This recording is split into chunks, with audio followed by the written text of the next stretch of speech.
Namaste. Thank you for that intro.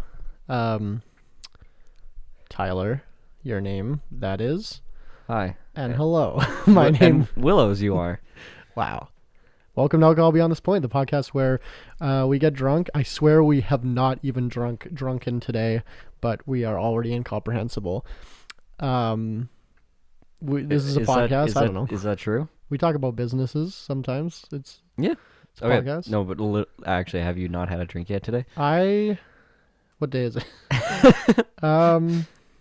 Maybe I had a beer, but no, I have barely. But I've been driving around all day, so. Oh, well. Doesn't usually stop me, am I right? Just kidding. Alcohol Beyond This Point LTD does not condone drinking and driving. Anyways, this is episode 28. Welcome to the Thunder Dome. Today we're drinking some rhubarb and ginger gin. That is pretty good. I made us a little Moscow Mule kind of action going on here. Yeah, thanks, Mick. Explain where you got this. Yeah, I did a weekend tile job for a friend, and I got a tip, and on top of the tip, I also got 2 bottles of liquor, including this bottle of gin. So shout out to Whitley Neal and Handcrafted Gin, and Mick. We'll get more on that later at the shot collar segment.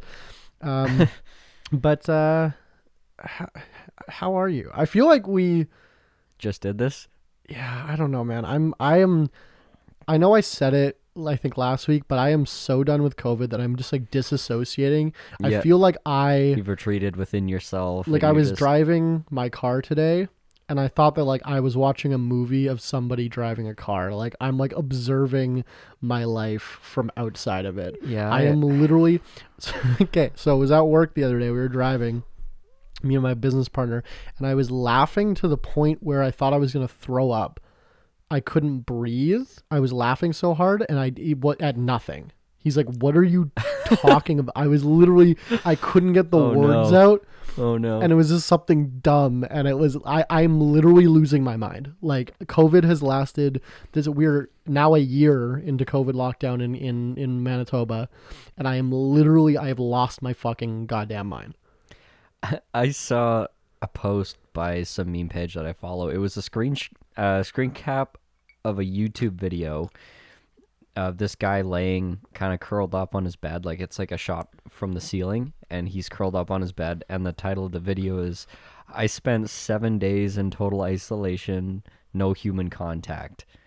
And it was a video that he put up, and there's a shitload of views on it, and it was posts that didn't age well. It's and then of course there's the obligatory Matthew McConaughey of those are rookie numbers, boy, you got to get those numbers up. But just because it's become normal doesn't mean it's not fucked up. Yeah, I am losing my mind. I'm not even kidding. Hey, we're pretty close to getting our first jab, though. Are we? Didn't they say all Manitobans are getting their first jab by mid-May? It's still a couple months off, and that's what the government says. I don't trust anything the government says. That's fair, but as far as the world goes, that's doing pretty good. Yeah. Well, one can hope. One can hope. That's for sure. You also had a bad week, I think. Just kidding.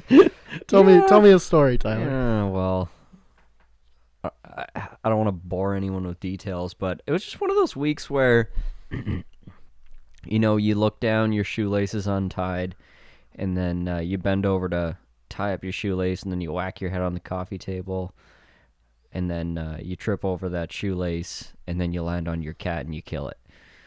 Okay, maybe not. Killed your cat? No. Is he still pooping everywhere? Sort of. Okay. Not really. Did you go to the vet? Yeah. What was wrong with him? No idea. Okay, of course not. They don't tell you what's wrong. They just give you the things to take these pills. Okay. Yeah, pretty much. Yeah. Imagine if that was human doctors. I wish. They don't tell you what's wrong. They just give you pills. I wish too. Jesus. I mean, I did have my last doctor experience was pretty much like that. Nice. Yeah, it was in and out in 5 minutes, and I'm like, "What's wrong?" They're like, "Oh yeah, it's this," and then whatever gave me the pills. I'm like, "Oh, that was so easy." 6 pills.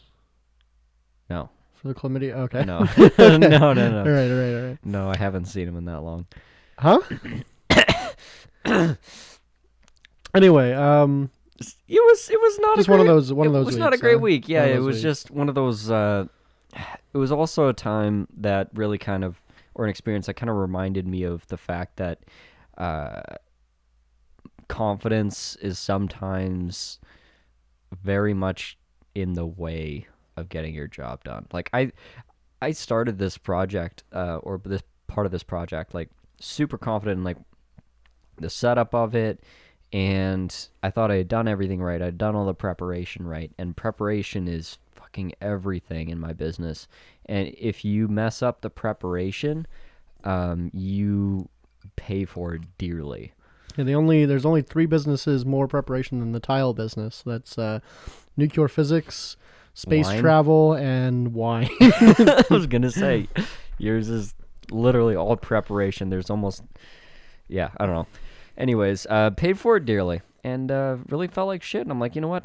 As soon as you feel like you got it figured out, The universe comes. you just get a good cock slap in the face, and it's just bad. It was was just like one of those days where that anxiety, you can just feel it rising throughout the day, and there's just like, it just gets worse and worse and worse, and you're like, I done fucked up, and it's like that impending sense of doom. And yeah, it was awful. Because you were saying off camera that it wasn't even anything like specific. It was just like you dropped a tile and Yeah, like, shit was like it was just like a bad week, right? Yeah, well, I have like a ritual. So the one boring detail that can be easily understood is the fact that I always, when I pick up tiles, I always use like a this industrial suction cup made for glass and tile or whatever, because I know they're big and they're heavy, and obviously they got sharp edges, and it doesn't make any sense whatever hold it with your fingers, because you got to put it on the floor and whatever. So whatever, I always pick them up with suction cups. But because there's always that little bit of dust and contaminants and even like little glue dots, whatever, shit from packaging, there's always something on the tile. So I ritualistically wipe it down, dip the suction cup in water, pick up the tile, because then you get a very good bond when it's nice and wet. So I missed doing that one time. And that's So, like, why you have rituals, right? Yeah, so I like whatever, dipped the suction cup, picked up a tile. I'm like, oh shit, wait, this matches the one next to it. I put it down, go pick up the next one, and I didn't do the dip. Gotta do the dip. You gotta do the dip. And then as I'm turning, this thing boom, pops off, bounces off my knee, which fucking hurt, by the way, falls, cuts a heat cable in the floor, like it's a heated floor, and then bounces off 2 other tiles. So I got 3 broken tiles. These things are worth like $60, $70 a piece. 3 broken tiles and potentially a broken heat cable, which is worth $1,000 and is currently sitting under about $4,000 of finished material installed, and that's about 4 days of labor. So I'm like, Jesus Christ, did I just Fuck up your entire did I week. just cost myself like $2,000 by doing this? And it was long story short, I was able to kind of work it out, and it was fine. It's all fine. Everything's working, but it's like, it was just, that was one thing out of 6 that went wrong that day. Yeah, and I guess like I want to kind of speak to like it might be a really mundane thing and simple thing. Like I was going to say like everybody makes mistakes, right? And that's like one of the fucking most simple platitudes you hear. Everyone says that when a kid fucks up, right? You're like, oh, everyone makes mistakes. But like, so it might be like when stuff is super mundane, sometimes you kind of forget about it. You forget about these teachings. Forget how much it matters. Well, yeah, but like, seriously, like everyone, there's no business owner alive that hasn't fucked up royally and has had a bad week where you keep fucking up and nothing seems to go right for you. That shit happens, like, Yeah, every business has that moment where all of a sudden you have to stare in the face and fix and deal with the mistakes that you made. Yeah, and that shouldn't be something that necessarily scares you, right? Like it's gonna happen. I mean, it's fine if it scares you, but just don't fucking back away from it, because as this was happening to me, whatever, as I finally kind of got over it over the course of a couple of hours, I just had the thought, I'm like, days like these separate the boys from the men. That's problematic. It is problematic, but you understand the euphemism. Like the amateurs from the professionals. So now you're associating men with being professionals. That's even more problematic. I'm gonna get canceled. I wish. I wish you would get canceled.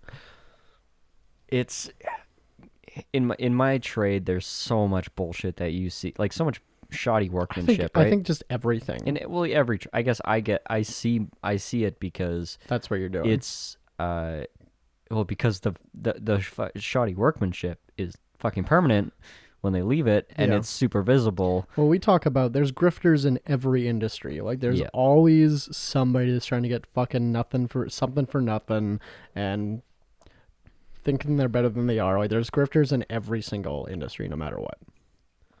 And just lazy business owners. A lot of lazy business owners, that's for sure. I'm honestly surprised the economy's doing this well. Like, you know what I miss? You know what? Meeting people. I miss being in the womb. Okay. No problems, just vibes. Just vibes. The occasional bit of nicotine and alcohol and caffeine. I wasn't gonna say coming it, through but my umbilical cord. Yeah, man, just vibes. the occasional tequila shot. Yeah, I don't know. It'd be great for a guy like me just to be in a coma. I mean, aren't you? Wake up. Yeah. Wake up. Beep. Wake up. Beep. You ever there's a thing where it's like, yeah, I got 30 of my friends together and we picked one guy in the mall and we all walked past him one by one in different situations going, wake up. And just walked past him. Oh, no. Just random people, 30 people at different things. Like, Oh, that would be so trippy. here's your change, sir. Wake up. He's like, what? Turns around. Like, it's like people are walking past you. Wake up. Like, please, we miss you. Like, because like the whole thing that's like that's such a mind fuck. You can allegedly hear people talk to you when you're in a coma or whatever. Yeah, So. or even in lucid dreams, and it manifests as a part of your dream. Yeah. So I was actually listening to this recent study where they were basically trying to give people in lucid dreams instructions, whatever, from the real world, obviously. And the one person that was in the study said the doctor's voice came through like a phone call. That's interesting. Yeah, they like picked up the phone and then they could like hear exactly what the doctor was saying because they're lucid. They knew it was the doctor speaking. They knew what was going on. Yeah, and they were following the instructions, but it didn't just like come from the sky. Like it had to manifest through something in a way rational. that your human brain can rationalize it, which is interesting. Yeah. I don't know. I miss pre-COVID when we could prank people in malls. Just kidding. Malls are dead. Malls are a dying industry that has been dying for a long time. And on that note, welcome to the segment that we call Shot Caller, the segment where you, the audience, can pick the bottle that we are going to take a shot of. I won't jump that into it because we already did. So thanks, Mick. Was it? Mick? Mick? That's what it was? Mick? Thanks, Mick and Whitley Neal Handcrafted Gins for sponsoring this episode.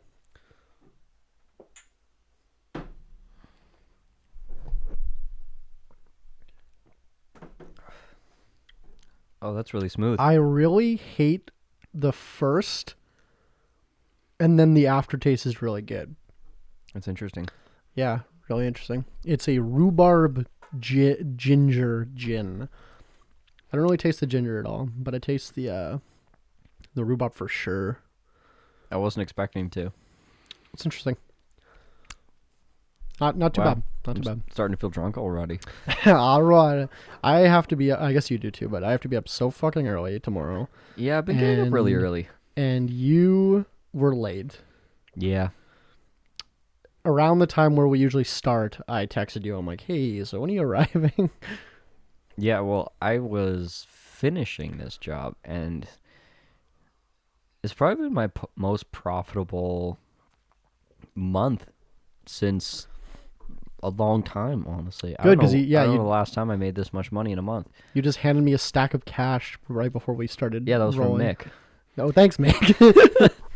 Yeah, no, that was a weekend job I did. But yeah, no, it's been good. Digging out of the hole, like, there's so much uncertainty when you're looking at a your schedule's full up so and so much, and most professionals in like, I guess in my industry, it's very hard to fill up your schedule more than like 3 months in advance, unless you're working with like builders and architects and Commercial new and shit, construction, commercial, Yeah, even because even commercial too, because I'm kind of a sub trade. Mhm. I don't necessarily get picked until 3 months before. Me as a consumer, I'm like, okay, I want to retile my bathroom. All right, honey, let's next paycheck, let's set aside some money. So it's 2 weeks, and then a week after, okay, let's call some people, and then we start the project, right? Yeah, like even so, the sales process is not 3 months. not even close. Yeah. Right.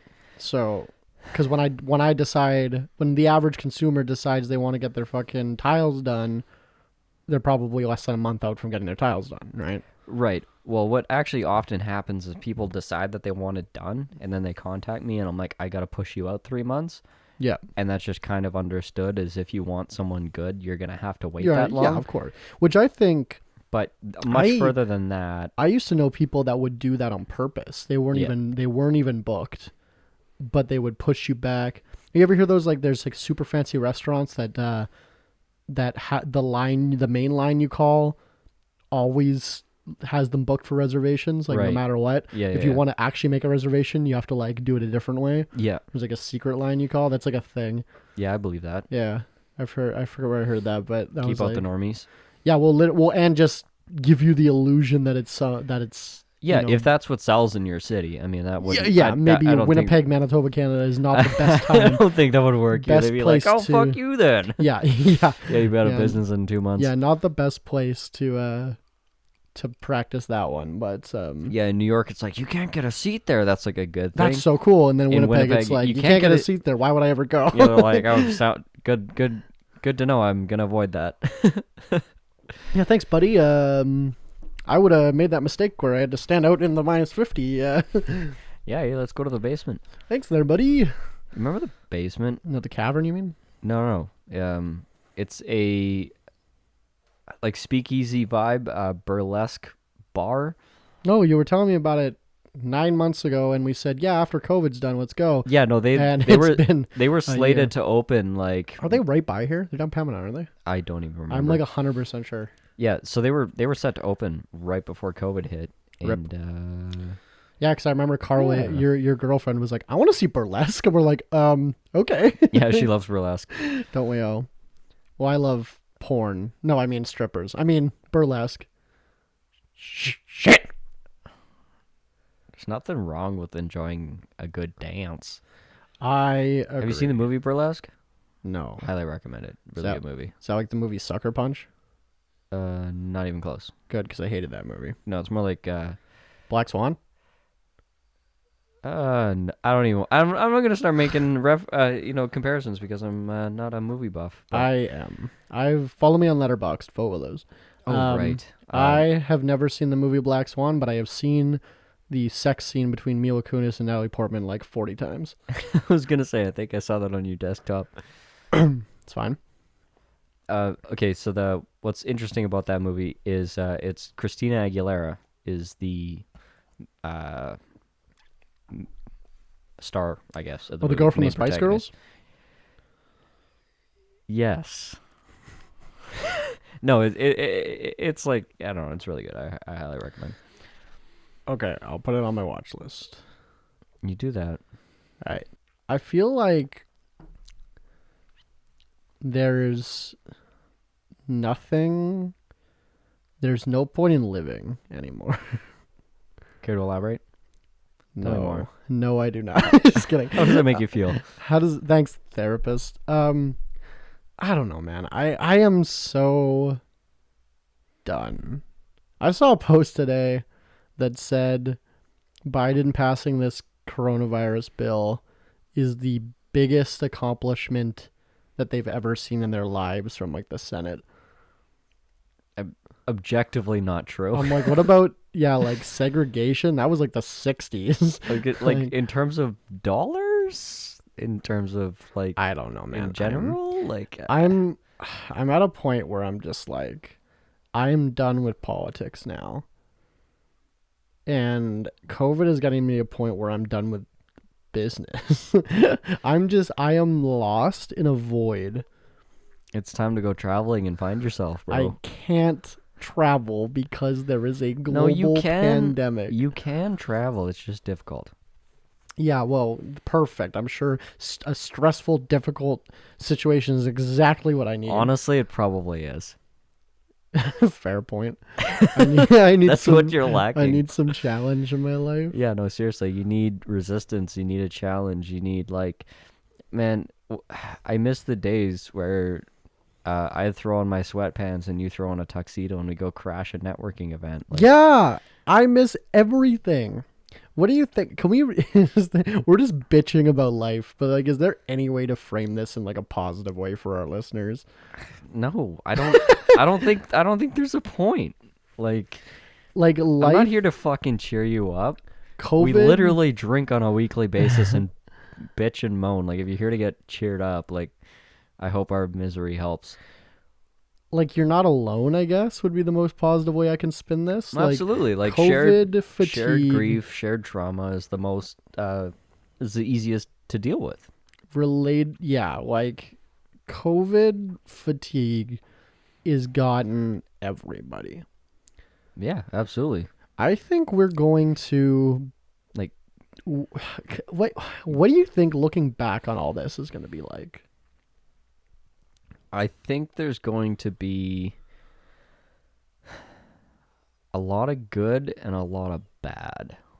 There's like 19-year-olds that have never been to the bar before. Yeah, there's high school students that have graduated and haven't been in a class in a year. More, like, nearly, right? Yeah, like, the dropout rates are skyrocketing. Christ. I thought they were just graduating people without any, like, exams or anything, though. In some places they are, but it doesn't mean they're graduating with all the education that they were supposed to have. What do you think about that? Just being like, yeah, fuck it, graduate them? I think it's, in some cases, I think it's a good idea because those kids didn't have a choice to, like, pass or not. And if it's, like, grade 12, honestly, grade 12 was probably the biggest waste of time. I should have left 2 years earlier. I didn't learn anything grade 11, 12. I loved grade 12. I didn't learn anything either, but yeah, no, I just fucked around all the time. Yeah, no, exactly. I was done with school by the time I was 14. Like, I was ready to move on to something. I was like earlier than that.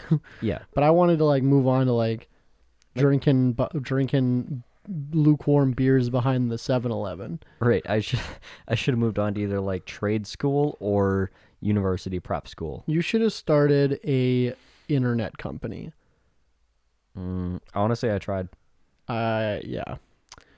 That's what I was doing at like just straight out of high school. Tried to start a tech company, and you had the haircut for it. Yeah, just didn't have any knowledge. Follow through. I don't think the knowledge was the problem. We're actually pretty far along the track. Like, we had joined up with the Eureka project, which is the predecessor to the North Forge. Yeah. So we were definitely like on the right track. The problem was the main brains behind the tech itself had a lot of personal problems, and he couldn't follow through. And he dropped out when we were about to like move forward with like start the funding process. So we had like the business plan down pat, and like the business plan was actually sound. It's still, like, today it's still fucking relevant. So yeah, anyways, maybe we'll go through it one day. That'd be a funny episode of the podcast. Is I could read your old business plans. Read my business plan when I was trying to get funding in 2015. I've seen it. It's not good. Awful. It's not good. It's off. That might be a good episode, actually. Let's put a pin in that one. I don't know. I'm like even having trouble like finding something to talk about right now. Like, usually that's not even my problem. That's like the least of my problems. Usually girls are like, "Can you please stop talking?" But like, yeah, man, I'm just at my wit's end. I'm fucking done. Like, I don't want to do this anymore. Yeah, I don't know, man. There's nothing to say to that. Like, you You're right. Yeah, you're right. It's shitty. Like, I mean, hopefully farmers market season kicks up soon. Yeah. I mean, Well, and I'm opening my bar on Friday, I think. at least you're not like compounding that feeling with like financial stress and like other things layered on top of that. I did my taxes today. Yeah. I think I am financially ruined. Oh no. I have to pay them like $800. Oh no. I'm gonna go bankrupt. Oh no. Capitalist Sheeb is angry because of the taxes. Type taxation is theft to make him smile. Yeah, See, I told you, haters, I didn't tax evade. Last episode or the episode before, I said something about me tax evading, and somebody sent me 47 messages on Snapchat. I don't even know what they were saying because I screened them. Like I just happened to open them. But the first like 3 were being like, "You live in a country of Canada. You should be ashamed by saying you tax evade." And I'm like, that's enough of that. And then my phone just kept buzzing. And then like 24 hours later, it buzzed again from the same guy. Yeah, and I'm like, kept going. I haven't opened them. Whatever. So haha, I did pay my taxes. I said, Just kidding. you're gonna get audited. It's fine. But then like look of your father, like you literally paid taxes this year. Yeah. Well, here's the tip of the day. Not to be confused with my business tip of the day, which will come at the end of the episode.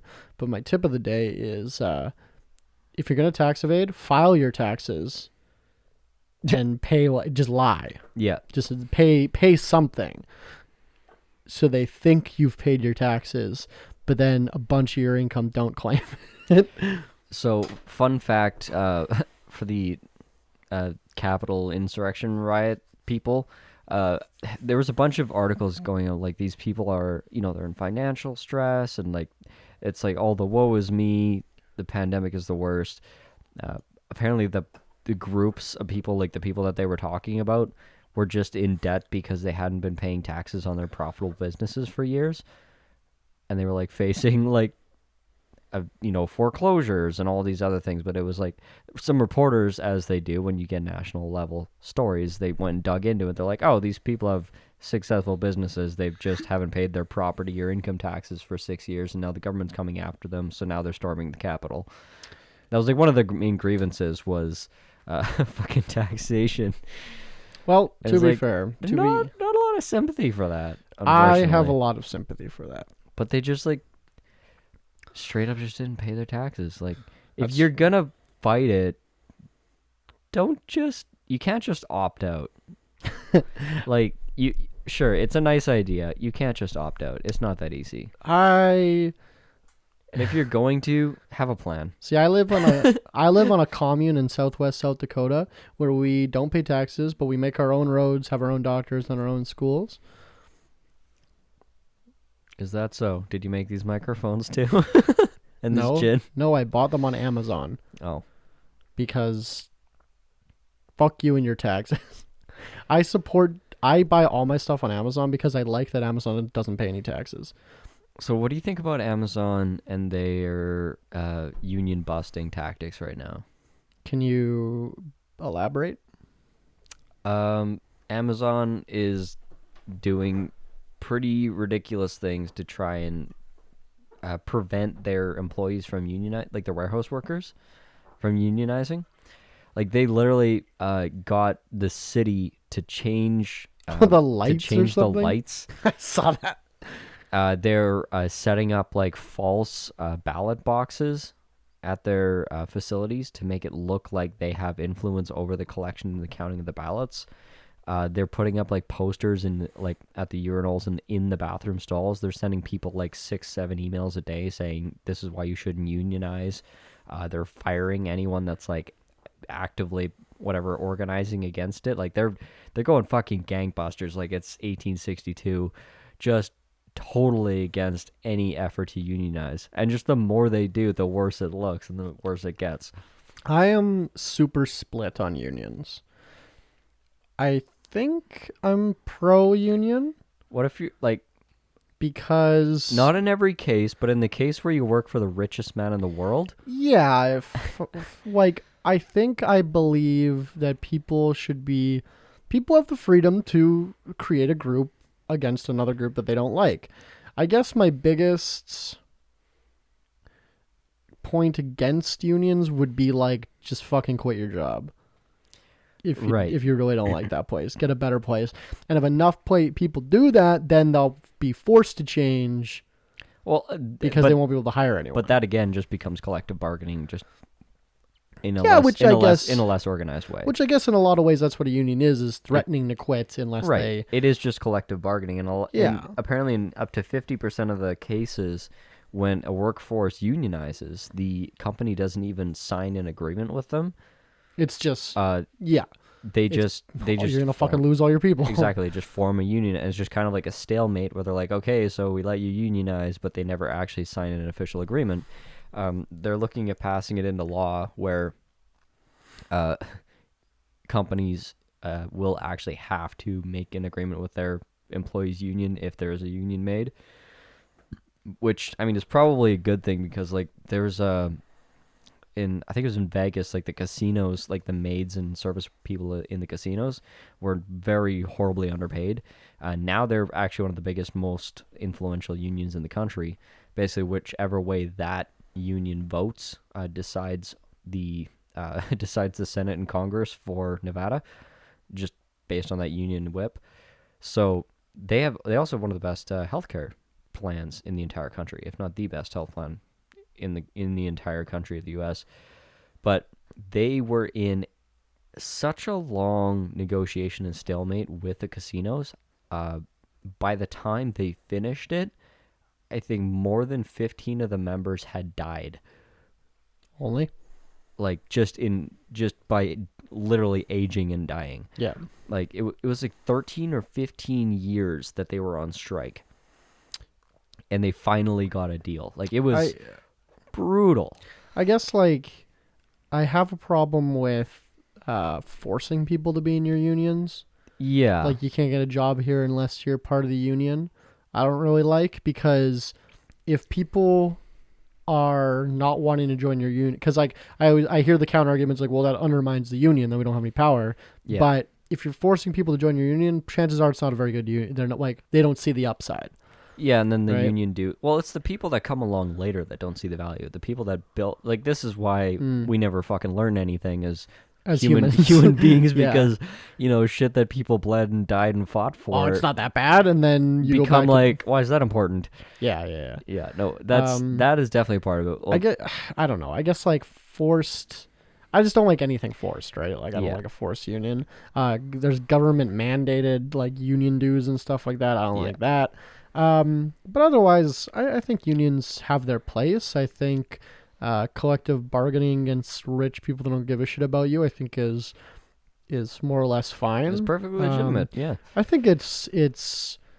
People might argue with me on this, but I think it's even dare I say, a cornerstone of the free market. Yeah, I would agree. Is people being able to associate with it. It's the same way, you would get a union of corporations and an association, like the Manitoba Association of Winemakers. Yeah, in an association, or like that, or the same way you get a bunch of people together to collectively bargain to get your steel price down, right? Like, I don't necessarily see a problem with unions at all, but then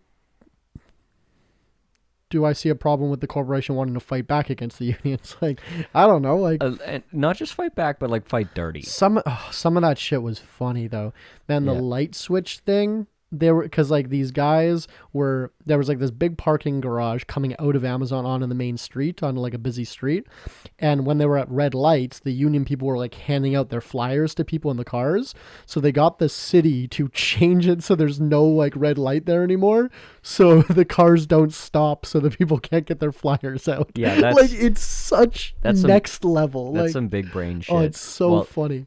One of the big reasons that I think it's valid to unionize at this point. They have these location trackers that the employees have to wear at all times when they're on shift. Is that real? It tracks how many minutes, how many seconds like that they are bathroom quote breaks you unquote take and on shit? task. Yeah. Yeah, and if you spend more than like 15 minutes or 20 minutes per 8-hour shift off task, including bathroom breaks, Yeah. like you get written up for spending too much time off task. So I know exactly what you're talking about. I saw some like tweet thread of some person explaining that. Yeah. And then there were like other Amazon people that like retweeted and were like, no, this is bullshit. I've been working for Amazon for this long. And like, that's not a thing. It might not be in every warehouse, but it's Maybe there was a guy in certain states. New maybe. York Times just did an interview of a guy who was one of the guys that got fired early on for basically for working on this union project, but they fired him based on violating quarantine protocols. Okay. But what he did is he showed back, like they sent him home, whatever, to quarantine, and he had to wear his Fitbit, and it showed that he wasn't working at home. So right, no, he came, so he went home, changed out of his clothes, and made a protest sign, whatever. This was unrelated. I guess it was like unsafe working conditions. So yeah. he made a sign, and he went on the sidewalk in front of the building and started protesting or picketing. And so they fired him because he violated quarantine protocols. He was not supposed to be at work. Well, he was not supposed to come to work, right? But he's like on the sidewalk in front of the building. Pandemic though. Go home. But he's not he's not interacting with anybody. He's wearing a mask and he's on the sidewalk outside the building. Well, they're like, you broke quarantine. See, and then here's the other thing that happens though, is that, do you remember that article that like they were interviewing? Before you say that, this guy was a supervisor who was one of the people that was managing the tracking system. So he was telling his side of the story of like how he would enforce this on time, off task, whatever. He was actually a part of that. Okay. So do you remember that article a while ago? I forgot who wrote it, but it was like interviewing a bunch of Amazon. It's like, oh, I walk 40 miles a day in the warehouse, whatever, like all that shit. Yeah. Like, and the article was like highlighting how bad working conditions were in those warehouses. That was like a year ago. As of now, those kind of warehouses don't exist anymore because they've automated robotic, them. yeah. They're 100% robotic now. Yep.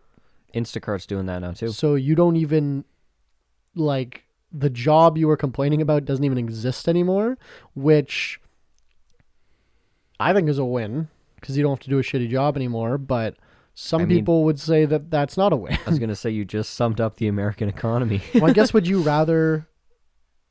personally rather I guess we're kind of weird because we don't pick either, but would you personally rather a shitty job or no job? You know what I mean? Like, I think...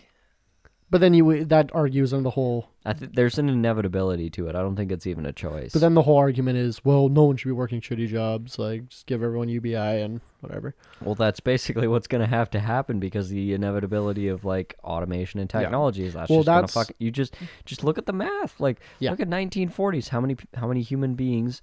1920s. How many human beings were on the planet? Versus how many jobs there were. And then and the resources, the finite resources, the things we consume, the things we create, the things we buy, compare that to today. Like there are limitations to the system, period. Yeah. And I think that's like Bill Gates has said that, like, that's like UBI won't work until there's not enough labor anymore. Like there can't be enough jobs because they're just all automated. Yeah. Then you have to do something. Right, yeah. Because we've talked about this with our friend JL before. That there's like who's a dirty commie. But he's always talking actually, about though. how there needs to be a post-capitalist economy, right? Because capitalism is the best we can come up with. It's the best system that we can come up with as people. It's the best way to build, to invent, to innovate, to do all these things. That stops eventually. It's not infinite, and I don't think it ever was meant to be infinite. No, it was like, it's what served, the people settling America. Yeah, well, and currency worked very well. Like, yeah, rather than barter. Like the invention of currency, which is obviously a staple of capitalism, in ancient Mesopotamia and ancient Egypt, they started creating currencies, that helped a lot, because now all of a sudden, if you were a goat farmer, you didn't have to just trade your goats to people that wanted goats. You could trade your goats for money and then use that money for anybody. Yeah. And it opened up the ability for people to essentially barter, but for anything with anyone. Right? So it was a good system that has served us well for thousands of years, but we are definitely getting to the end of the rope here, because the people that have won capitalism, like Jeff Bezos, are I would say more so Elon Musk, because that guy just is creating and destroying value. He doesn't it's a joke. It is a joke. That's the thing. Why he realizes he doesn't give a fuck about money. I know, that he's officially beat the system at this point. He tweets and makes more money disappear than countries make in a year. He tweeted, "I think my own company is overvalued, lol." He's like, "I think Tesla's overvalued, lol," and they lost 10% of their fucking stock price. Yeah, to be fair, he also gotten a lot of shit for that. It's on the other side. SEC slapped him for that. He got removed as chairman. No, that was a different tweet. Oh, right. That was when he got FCC fined. They gave him, I think, the biggest fine they've ever given out, and they took him off the board, or no, they took him as chairman. He's still on the board, for tweeting that he was going to take Tesla private. Oh, right. At 420.69. Yeah. And then stock went up immensely because he said he was going to take them private, which basically means you buy back all the public shares and you go back to being a private company. He said he was going to do that. And then once the stock went up significantly, he was like, JK, I'm not doing that. And then they were like, okay, that's just straight up fraud. You can't just lie, say you're going to take something.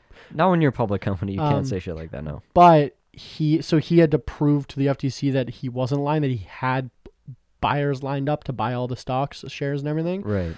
I don't believe they can they did disclose what happened in that meeting, exactly what he showed them. But I know that they wanted to ban him from ever holding public companies ever again. He could never own a share in a public company. Oh no. That was what they were going for, and then they settled on a multi-million-dollar fine, and he was removed as chairman of the board for Tesla. But fucking Kimball and his dad are still on the board, so it doesn't matter, because you don't think his brother and cousins that are still on the board are still going to do what he says. No, he still retained control. It was symbolic, but and then this whole Dogecoin thing. Oh man, buy Dogecoin, and then this fucking Bitcoin disaster. Yeah, he keeps tweeting about Bitcoin. Every time he tweets about Bitcoin, he gets 10% in fucking value. Yeah, and then his net worth dropped by $30 billion last week. Well, yeah, because he used Tesla to buy nearly $1.5 billion of Bitcoin. So now every time Bitcoin hits a huge swing, Tesla's fucking swinging significantly, and it's he's just fucking around, and I for one love it, because I like chaos, and I don't think any of this is real. Yeah, no, Tesla is it's so massively overvalued. It's not worth. At least they're delivering fucking cars now, because for a while there they were severely overvalued because they weren't even making cars. Their valuation is they're worth more than GM and Ford and Nissan combined. They're selling a fraction of the cars. Yeah. Yeah. I don't but it's pure speculation. Yeah, but and everything is. I was listening to a business podcast where they're talking about what Tesla would actually have to do to fulfill their end of the bargain, basically, to justify that stock price. And Tesla would basically have to become the most. Obviously, they'd have to become the most dominant car brand of the world. They'd have to be manufacturing something over half or over 3/4 of the electric cars that are going to be sold in the world, and that's granted considering most of the electric car, or most of the cars that are going to be sold are going to be electric. and also producing over 90% of the batteries for like GM and Ford and all these other companies. There's like to reach what they're valued at today. a bunch of shit. Like they basically would have to control the entire automotive market and have a complete monopoly in order for them to justify their stock price. What do you Like, think? It's not going to fucking happen. What do you think about that then? What do you think about stocks being stonks? I was actually thinking about this today at work. Like, it's gone to like the value investors like Warren Buffett used to be the rule, and they used to be godlike figures. Yeah. And now they're looking like dinosaurs because value investing doesn't even seem like a valid strategy anymore. Like because I'm not gonna wait 10 years to pay off my fucking investment. Fuck you. It's not even that. It's like companies don't Have value. Companies don't have value unless the market says they do. It's like The opposite of how it used to be is Right. where you would prove you had value, and then that would be reflected in the market, and now it's the opposite. it's like, okay, Warren Buffett, I understand you believe in the value proposition of this company, but have you considered the impact of TikTok influencers that don't that don't understand the market? Today, March 10th, 2021, Roblox went public, the children's video game. Okay. It's kind of like Minecraft, but they look like Lego people. Okay. Cool. I think it predates Minecraft, actually. I dig it. But they went public today at $42, I think their IPO was. They closed at like $65 at market close. Wow. Yeah, I could have made like 30% in a day on fucking Roblox. But, yeah, so that's the thing. I don't know. But we were talking about, yesterday, me and you were talking about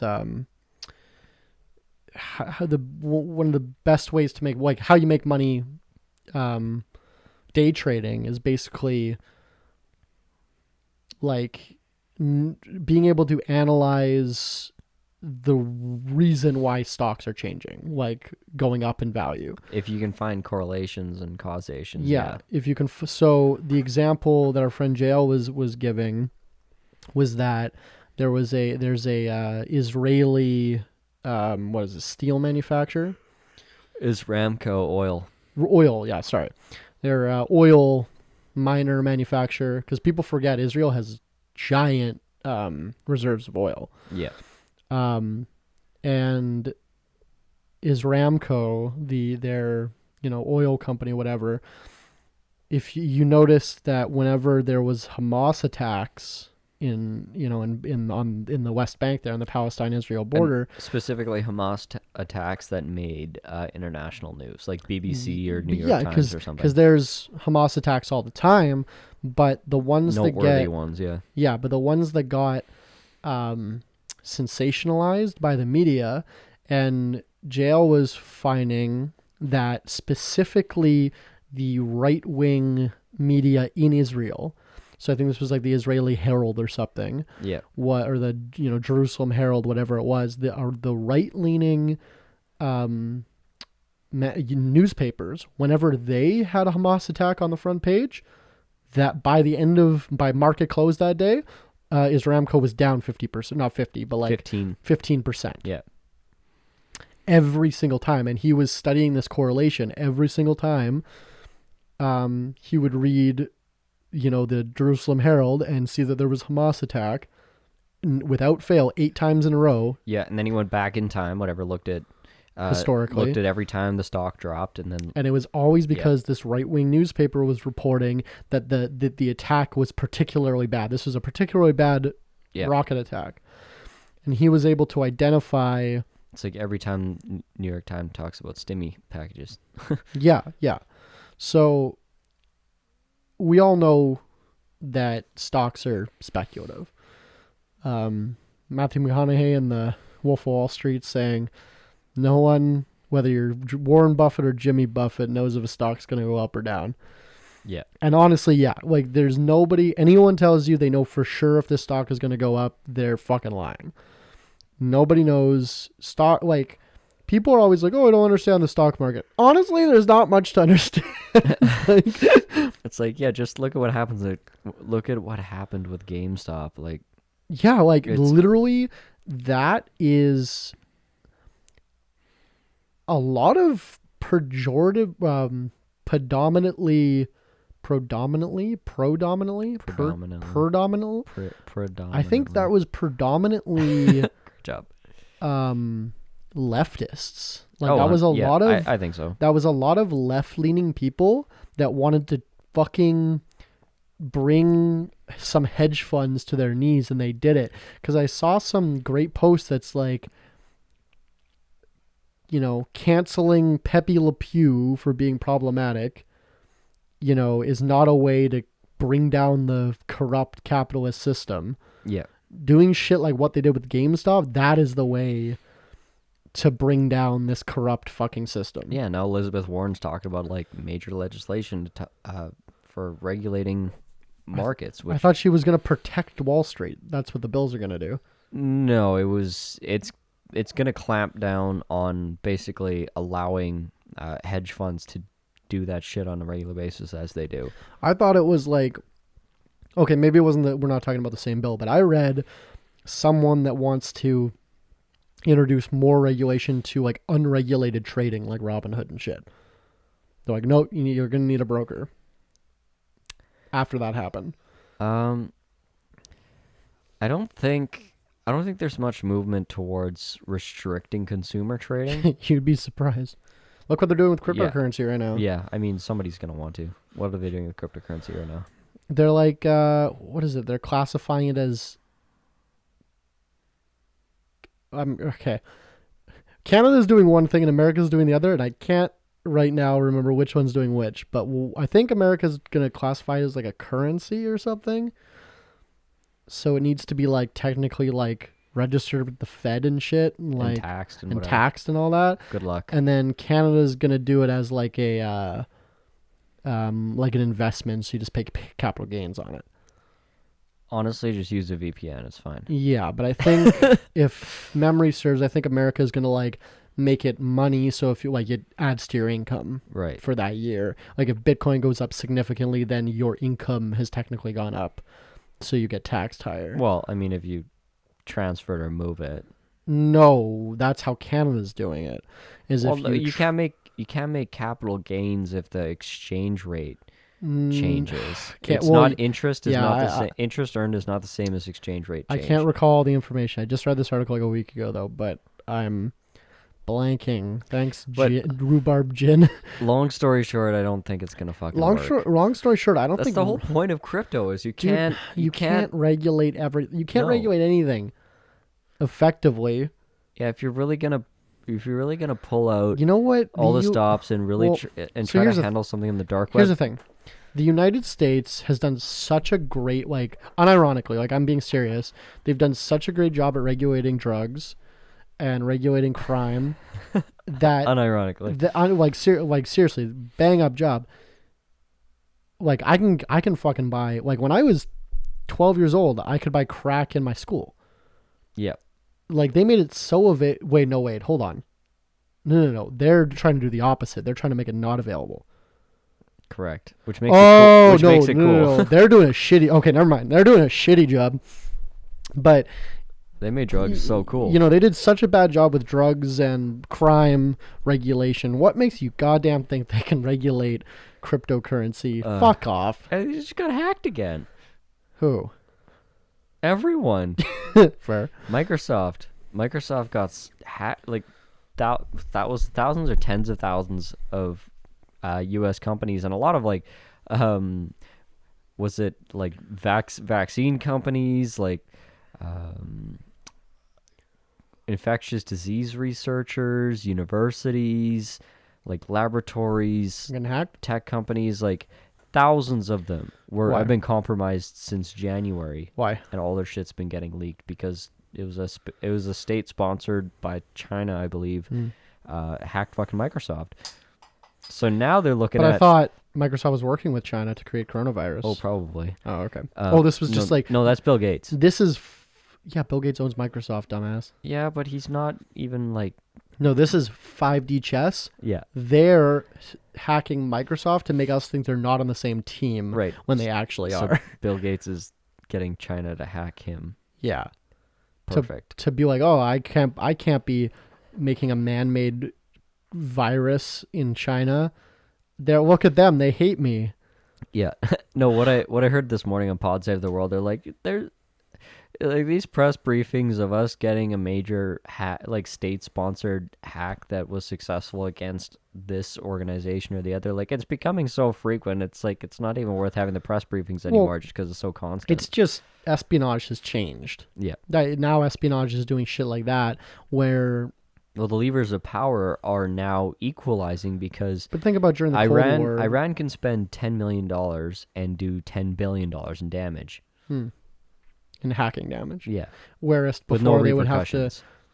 It's kind of hard getting your Iranian sleeper agent into the United States in 1965. Or you got to fire a salvo of rockets over the border to do that kind of damage. Like. Yeah, yeah. Now it's becoming a worthy investment. For Which these is countries to do fascinating. that. Yeah, now it's becoming like something that countries can actually put money towards and see real results. And a lot of these like hackers are like self-taught and everything. Yeah. You ever heard of cicada? And then there's like numbers like cicada 2499 or something. The circadian rhythm. No, circadian rhythm's like how you sleep. Right. So it was. It's like cicada. I want to say like 2499 or something. Just Google cicada hacking. You'll find it out. But it was like this. There's a couple good videos on YouTube, like documentaries about it that are like. So okay, basically what it was like this dark web puzzle.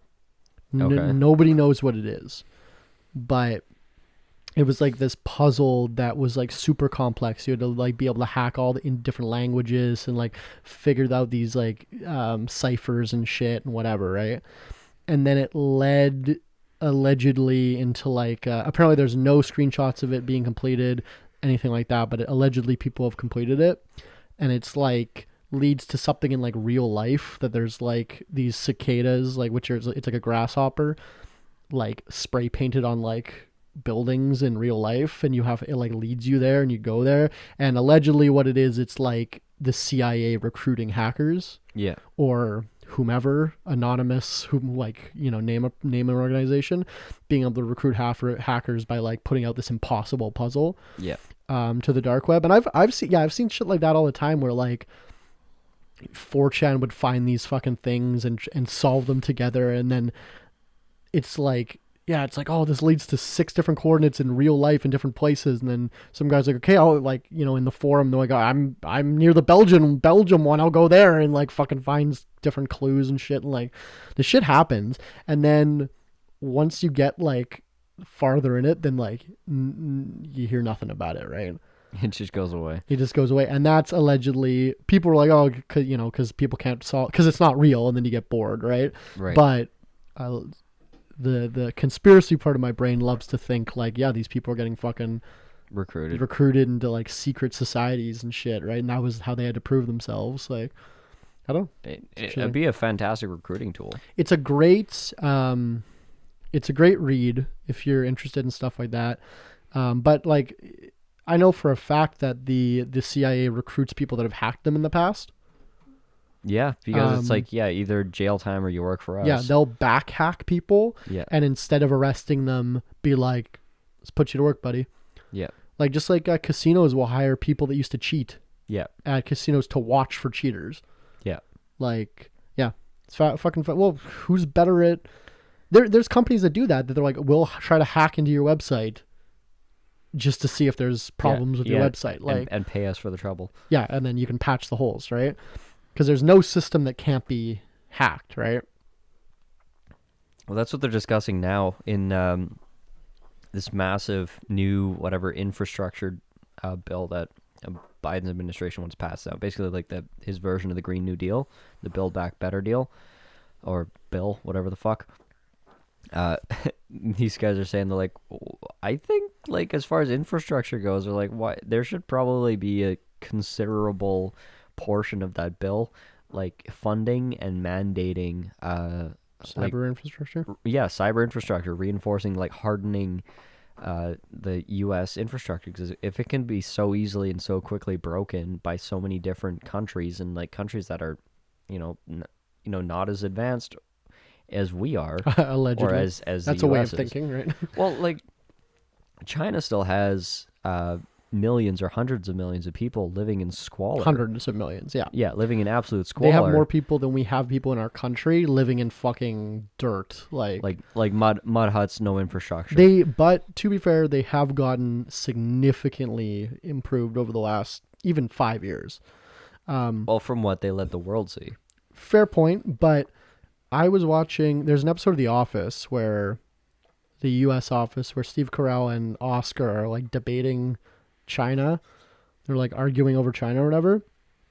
And in that, he was like, "Oh, like China's like 75% agrarian," and I'm like, "That seems high." Google it, and it's like 30%, and I'm like, no, it's just like in the last 10 years since that episode has been filmed, they have fucking cut out like half their farming and now they're manufacturing. Like, it's fascinating, like the amount of massive growth that China's seen, and that's why we poisoned them with COVID-19. It's a fake virus that we planted in Wuhan. Start ranting. Thanks to the United States Navy. My voice just starts going more Alex Jones. And then they released the virus into the wet market, and then the bat bit the pig, and the pig went to the bacon wrapper. The bacon wrapper went to this guy, and then this guy kissed that guy, and that's how you got the China virus. That's why Muslims don't eat pork. And that's why Uyghurs need to be in those camps. They know something that we don't. Thanks, Alex and Jones. that is what every elite. That's I think one of my favorite Alex Jones quotes is, "That's what every elite ends up doing." Raping and killing children dressed like a werewolf. Like, no, I always say my favorite Alex Jones quote, or not quote, but like moment, is he's on the street, being like filming a thing. Yeah. And some guy like walks past him and I guess heckles him, like calls him an idiot or whatever. And Alex Jones just like looks at him and sprints at him, like goes to like tackle him, and he's just running like so fast. Yeah. And if you know how Alex Jones is like built, he's kind of built like a vending machine. Yep. And he just starts sprinting at him. I Google it. There's a remix where it's like put to like Final Fantasy music and shit. And it's like zing, and he like runs. Oh, it's so great. But Alex Jones is batshit insane, and I love him. Oh, I respect his hustle. No commitment. Well. Character? No, his commitment, not his character. Well, I don't think his commitment at this point. I think he buys his own bullshit. No, I think it is. Well, okay, I think we've talked about this before on the podcast, so I won't get too into depth. But he like when they got him drunk on Joe Rogan, he went into what he actually believes, and he said on that interview, he's like, I don't usually talk about this because I lose a lot of people, but he honestly believes there are evil interdimensional demons that are invisible, that are fighting a war with the good invisible demons, interdimensional angels that are getting power off our good, and then the demons are getting power off our bad, and all this is going on, and we don't matter, and this is just like, we're just pawns. And the elites sacrifice children because doing evil things powers the demons, shit like that. But the reason I say he doesn't just buy his own bullshit is because he was in court for like a custody hearing, and he had a chance to like get his daughter back, and his lawyer was straight up like, "Sir, my client doesn't believe in any of this. It's an act for TV. We're just trying to get ratings, like whatever." And they're like, "Okay, if that's true, you can have your daughter back." And he's like, "No, I believe everything that I say." It's like all you had to do was say you didn't believe it. Like, it's for the brand, right? He's the brand committed. The brand is more important than his children. No, what I think. Fuck them kids, honestly. No, what I think is a fact of I think this is a fact of like a lot of people like him, and I think shown again in Rush Limbaugh. Because what happened to him recently? Didn't he get fired? Or no, he died, right? He died. Oh yeah. Yeah, no, he super died. I literally didn't even remember. I don't care. So Piers Morgan just got fired yesterday. No, he quit. He walked out. You following that? I have not been. He fucking walked out. Because of Meghan Markle? Yeah, he's a fucking bitch. I don't know. He just got mad and started raging, and then he just like quit the next day. I just realized like yesterday that Piers Morgan and the guy from Top Gear aren't the same guy. Oh, that's hilarious. They look very similar to me. Maybe if I saw like a side by side, they wouldn't. But no. In my mind, who does he look similar to? In my mind, that was Piers Morgan. Clarkson? Hammond? the big guy. James May? The big Clarkson. guy. The guy that's like, the meme where he's like, oh no, anyway. Yeah, that's Jeremy Clarkson. Yeah, okay, that guy. Yeah, no. When he kind of looks like Stephen Fry as well, whom I love. They're all a bunch of fat old white English dudes. Like, they all look the same. Yeah, exactly. I don't fucking know. They all look the same. I love Stephen Fry.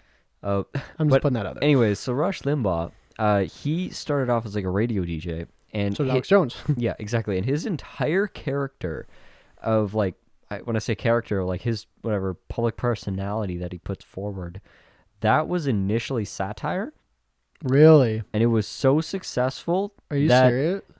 Is that real? Is that documented? No, yeah, absolutely. He's openly said, he's like, he was making fun of right-wing pundits. Yeah, it was like he was playing like the bleeding heart satirical version of what he thought. Like, he's like, this is what liberals think that we're like. So he was playing an exaggerated character and then just never dropped character. Wow. And like his catchphrases were, this talent is on loan from God. I'm ordained to give you this message from Jesus Christ himself. Like, that's the shit that he said on the radio to like razz people up, because he's like, that's what the liberals think that we're all like. And then he realized it got good ratings and was like, holy shit.